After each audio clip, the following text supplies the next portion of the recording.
को हिला सकते हैं और रुद्र को ठीक नहीं कर सकते थे क्या? लेकिन जब सुमेरु हिलाया था तब बालक वर्धमान थे। जब रुद्र ने उपसर्ग किया था तब मुनिराज वर्धमान थे। दिगंबर मुनि उपसर्ग करने वाले पर भी मेरे मित्र उत्सर्ग का आशीर्वाद देता है, लेकिन उपसर्ग करने वाले को भी उपसर्ग करने के लिए नहीं मचलता है।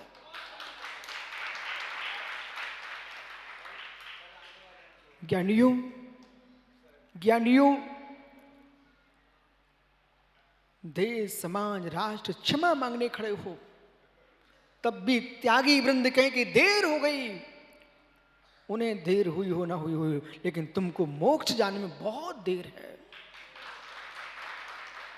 साधु के मन में क्षमा ना पाए, अब इसका संसार दीर्घ है, उनको देखकर अश्रद्धा नहीं करना, यही निर्णय करना इनका दोष नहीं, इनका संसार अभी दीर्घ है। जिसका संसार दीर्घ होगा वो क्षमा के भाव ला नहीं सकता। जिसका संसार दीर्घ है वो कसाय से बच नहीं सकता है। ज्ञानियों, विश्वास रखना, जिसकी जड़ें गीली हैं वो वृक्ष सूखेगा कैसे, और जो लताएं जड़ें ही सूख चुकी है वो लताएं बढ़ेंगे कैसे। जिनकी संसार लता भी दीर्घ है मनोज, वो मुनि दीक्षा के बाद भी कसाय नहीं छोड़ पाएगा। और जिनका संसार चुल्लू प्रमाण है, एक सामान्य गृहस्थ भी क्षमा दे करके मित्र और अंतर मुहूर्त में मुनि बनकर निर्वाण को प्राप्त कर लेता है। ऐसे ऐसे श्रावक हुए इस भारत की भूमि पर जिन्होंने अंतर मुहूर्त में निर्गंत दीक्षा को प्राप्त, निर्वाण को प्राप्त किया है।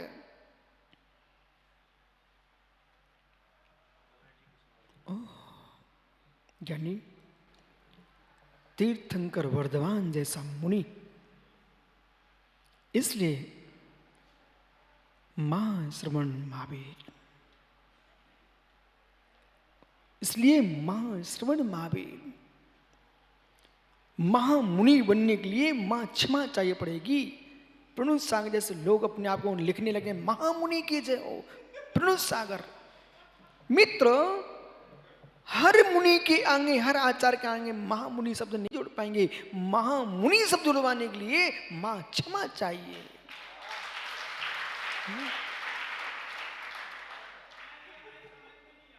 तीर्थंकर महाश्रवण, महाश्रवण तीर्थंकर वर्धमान पंडित जी शरीर के टुकड़े टुकड़े हो जाएं, और जैन मुनि के पास संपत्ति भूमि तो होती नहीं है, वो भूमि के लिए कहां लाई लड़ाएगा। नृगंत मुनियों के पास कोई संपत्ति नहीं होती, कोई भूमि नहीं होती है, कोई मठ नहीं होते, कोई महल नहीं होते, उसके मात्र उसके पास चारित्र का भवन होता है और कोई दूसरा भवन ही नहीं होता। शील संपत्ति होती है और चारित्र का महल होता है। बाकी जैन मुनि के पास तिल तुलस मात्र में कोई सामग्री कृतकार्य अनुमोदना से नहीं होती है। मित्र, निर्गंथों की न कमेटियां होती हैं, निर्गंथों के न तीर्थ होते हैं। निर्गंथ तीर्थों में साधना कर सकते हैं। इसलिए विवेक के साथ जीना। मित्र, गुरु पूर्णिमा मनाने आए हो तो गुरु को पहचानना सीखो।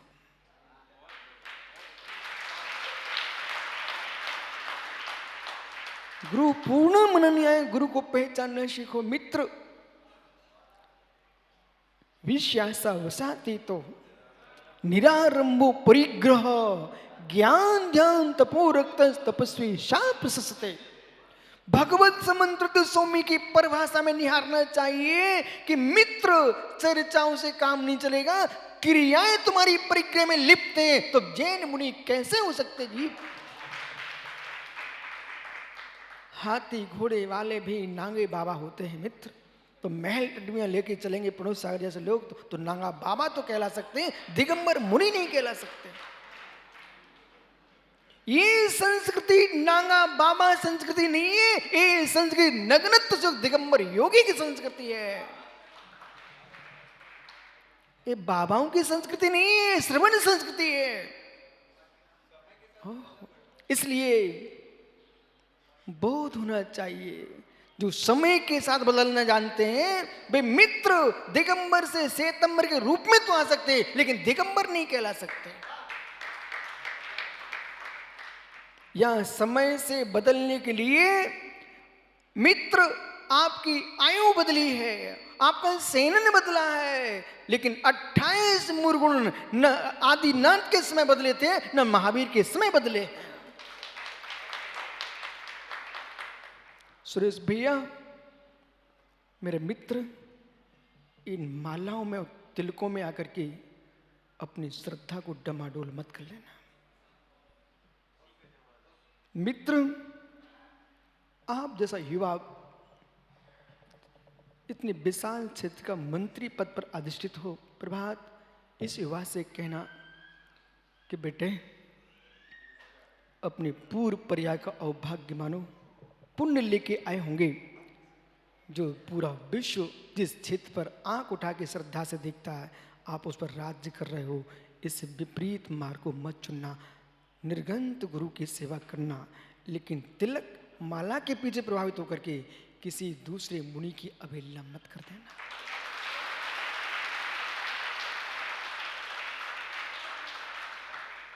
ये दिन गए वे दिन गए कि नाम से व्यक्ति पूछता था, नाम से पूछता है। जैन दर्शन नाम को नहीं पूछता है, जैन दर्शन गुणों को पूछता है। ये श्रवण संस्कृति नामधारियों की संस्कृति नहीं है, ये श्रवण संस्कृति गुणवानों की संस्कृति है। गुणहीनो न बंदनीयो सम्मुड़ो वा साबियो वा। भगवत कुंद कुंद देव ने लिखा हुआ है, गुणहीनो न बंदनीयो, गुणहीन बंदनी नहीं होता है। सम्मुड़ो वा साबियो वा, चाहे वो श्रवण हो चाहे श्रावक हो, और गुणवान है तो श्रवण भी पूज्य है और श्रावक भी सम्माननीय है। भैया सुरेश, अपने माता पिता के संस्कारों को प्रणाम कर लो और मित्र स्वयं की पीठ ठोक लो। इसलिए इस भव की नहीं, पूर्व भव में जो पुण्य किया उसकी। लेकिन इस भव में आकर के किशोर पहाड़े, इस ज्ञानी से कह देना, कोई ऐसे भाव मत कर बैठना। सुरेश, इन माताओं से पूछना, इनरसा बनाना जानते क्या?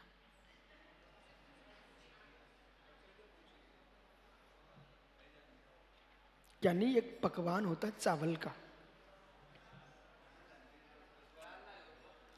एक पकवान बनाते चावल का, क्या बोलते माँ? वो उधर से आ रहा। सुरेश तू पूछ क्या भाई, क्या सभी माताओं के हाथ से इनरसा बनता है क्या? मां किंचित मात भी कोई अशुद्धि में है मां, यदि 5 दिन की अशुद्धि को नहीं पालन कर रही है, उसके हाथ से इनरसा नहीं बन सकता। बड़ी पापर का रंग बदल जाता है अशुद्धि के समय देखने पर। मित्र अशुद्धि में महिला बड़ी पापर देख ले, पुष्पित वृक्षों को देख ले तो फूल झड़ जाते हैं। ये अशुद्धि का पालन करना चाहिए। जैसे नारी को 5 दिन की अशुद्धि का पालन करना चाहिए, ऐसे नरों को और मुनियों को अपने भावों की विशुद्धि का पालन करना चाहिए।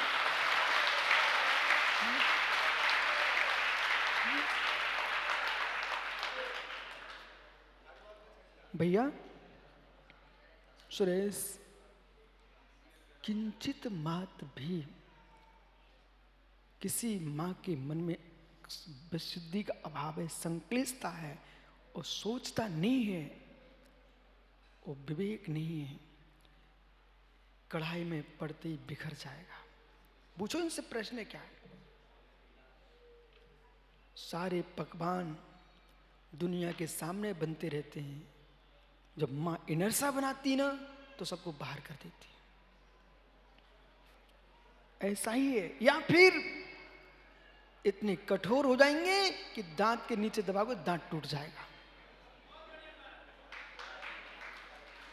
यानी जैसे किंचित मात्र भी अशुद्धि है तो पकवान बिगड़ जाता है, पकवान बिगड़ जाता है। फिर भावों की अशुद्धि के सद्भाव में मेरे मित्र भगवान कैसे बन सकता है?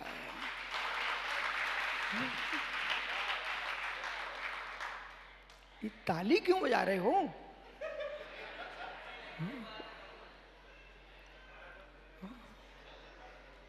विस्याशा बसाते तो निरारम्भो परिग्रह ज्ञान ध्यान तपस तपो रखता तपस्वी सा प्रस्ते। अब जो है ना इस कारका का अर्थ करना सीखिए। विषय का मात्र स्त्री भर नहीं होता है। यदि किसी भी कामना की इच्छा है वो विषय आशा है।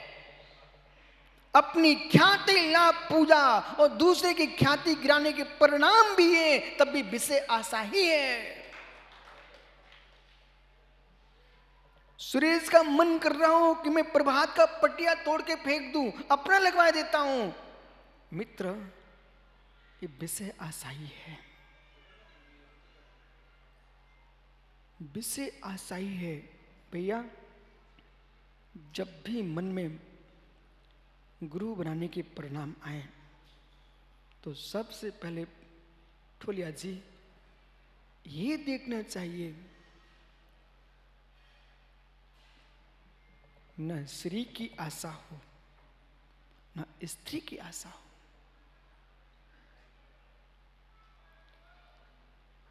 आचार्य विद्यासागर महाराज जी ने भोजपुर में एक बात कही मेरे से। लोगों को गहरे रहस्य पता नहीं है। किसी गुरु से दीक्षा लेने मां से शिष्यत्व तो आ जाए, कोई नियम नहीं है। जिसने दीक्षा नहीं ली है वो शिक्षा लिए वो भी शिष्य होता है। दीक्षा लेने वाले हजारों हो सकते हैं, पर शिक्षा नहीं ले पाए तो तुम किस काम के शिष्य हो?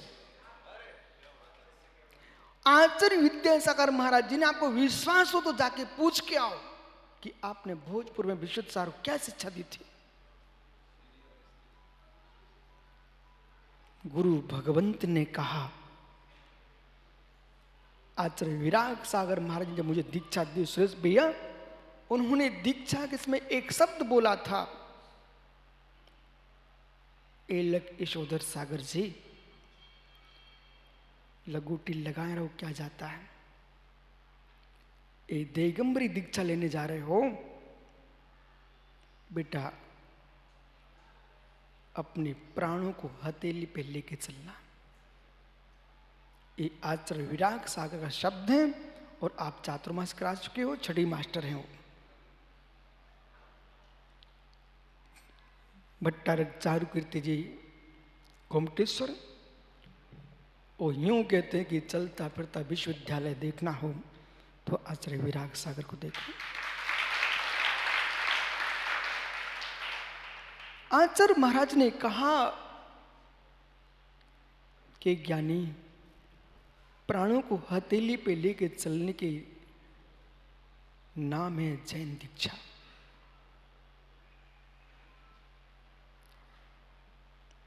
आवश्यकता नहीं है। कितना गहरा मुनि धर्म है। दुनिया के साधु बनना हो तो कहीं होटल पे मांग के खा सकते हैं, किसी घर में घुस सकते हैं।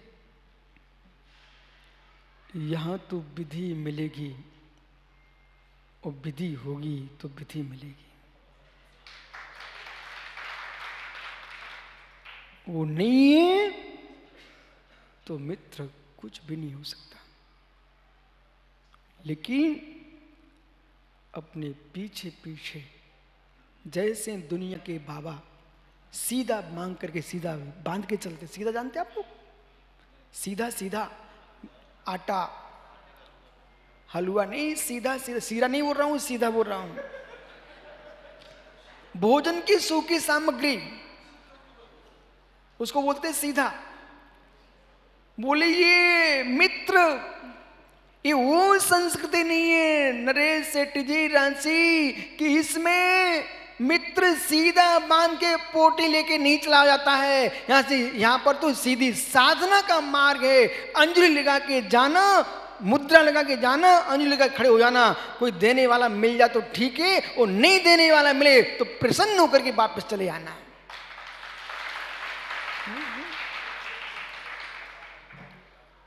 ये मांगने का तो दर्शन ही नहीं है। मुझे सबसे अधिक मेरे अंदर की हृदय की पीड़ा है, निर्गंथों को मांगने का मार्ग बंद करना चाहिए।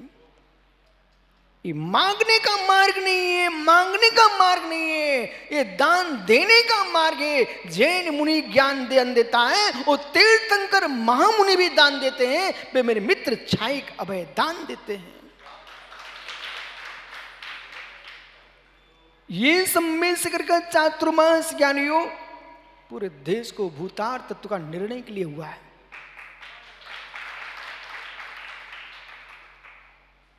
सेठ जी धन्य हो। आचार्य विद्यासागर बोले, विश्व सागर जी बेटा जीवन में कभी भी कितनी हृदय के अंदर की भावना थी आचार्य भगवंत की, पर प्रभात कन खजूरों से बच के रहना चाहिए। जो कान में काट के चले जाते हैं, और किसी भी साधु के कान में कुछ भी बोल के चले गए, और मेरे मित्र श्रद्धाओं को तोड़ के चले जाएं। हृदय की भक्ति को समझने के लिए, हृदय की भक्ति को समझने के लिए मैं अब कह सकता हूं कि शिष्य की भक्ति समझना है तो गुरु को भी केवल ज्ञानी बनना पड़ेगा कि मेरे अंदर तुम्हारे प्रति क्या श्रद्धा है। किस अभागे ने क्या बोल दिया कि विशुद्ध सागर क्या बोलते हैं। हृदय की भक्ति तुम क्या समझोगे। मेरे मित्र, मेरी श्रद्धा निर्गंत भावलिंगी चर्या से युक्त मुनियों के प्रति है।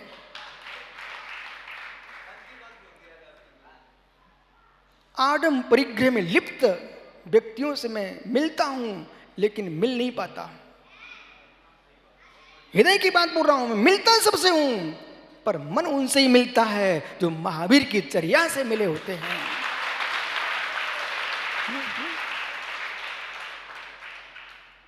मुझे कोई विकल्प नहीं है। ये फोटो तस्वीरें कोई प्रभावना का अंग नहीं बनता मित्र, तो देखने का विषय है। प्रभावना वो होती है जैसे कि मिश्री मुख में जाते ही दिखती नहीं है, पर मुस्कुराहट आती है। ऐसी बीतना की श्रवण दिखते ही मनोज मुस्कुराहट आती है।